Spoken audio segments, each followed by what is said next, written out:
All right, here with Coach Snelling. Coach, you guys are underway now, both men's and women's cross country. Talk about how the fall has gone so far for you all. So far so good. Pretty darn early at this point. Less than 2 weeks under our belt.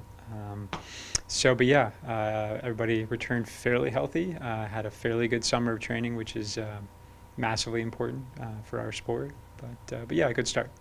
Good. Women's team has been a competitor for a MAC championship the last few years. Third place last year, second place a couple years ago. Expectation-wise, what do you expect to see out of the team this year? Yeah, I mean, that's the cool thing about where we're at right now in terms of our expectations are a whole lot higher than when, I started. So, the last 3 years we've been top four in the conference on the women's side, and only one other program has done that in the conference. So, coming into a new season, that's just kind of our expectations. Obviously we have a pretty mixed group this year on the women's side in terms of, we have the upfront experience of the Rachel Walneys and the Cassie Boyles and Elena, Rachel Durbin. But over half of our team is either freshman or redshirt freshmen this year. So very young group. And that'll be interesting to see how that kind of shakes out. Sure.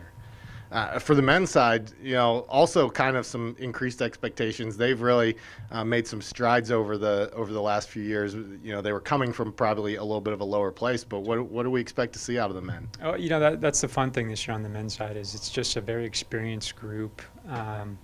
So the expectations are absolutely higher, as they should be. So it's fun, to have these guys that have been around for years now and really developed. And the coaching staff on the men's side has done a great job over the years, to help that happen.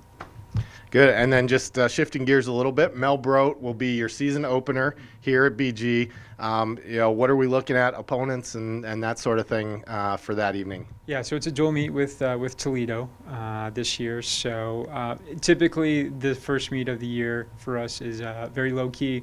We're just kind of getting back into the racing thing again because it's been a while. For us, most of athletes haven't raced since May or June. So, weather-wise, it's always a little hit or miss this time of year as well. So we'll kind of see what we get there. Love being out at the golf course. That's just a phenomenal cross-country course that we love to compete and train on. So it should be a great start to the season, and we'll just kind of look to build from there as we normally do. Perfect. Thank you very much, Coach. Thanks.